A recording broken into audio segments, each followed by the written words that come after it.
This is a very small town. A remote part of northern Fentress County. This region was referred to as Wolf River, Tennessee. Home to just 800 people. U.S. Highway 127 runs right through the middle. The town of Pall Mall. It's still relatively populated like it was 100 years ago. Its claim to fame? He was everyone's best friend, so to speak. Sgt Alvin York. The man was heralded as the great American war hero of the First World War. October 1918, while in France, York and 16 soldiers were caught in an ambush. York led the survivors of his patrol against the German forces, capturing 4 officers and 128 soldiers.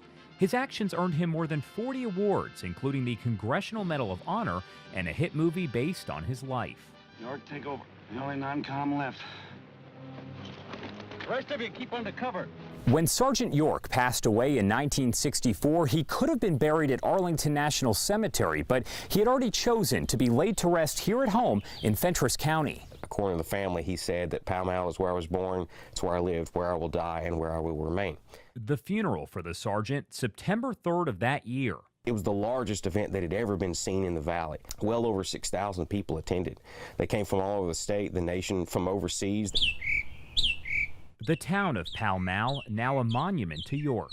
At one point, they even did try in the 20s to rename it Alvin York, Tennessee. Alvin didn't like that. Sergeant Alvin C. York State Historic Park, featuring tours of the decorated soldier's home, his burial site, and a real-life trench.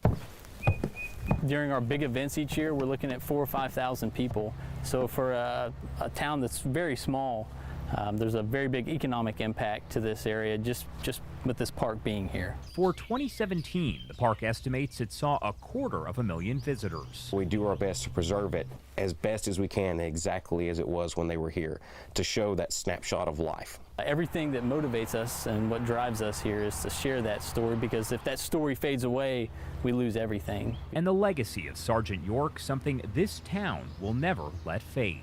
Reporting in Fentress County, Josh Breslow, News 2.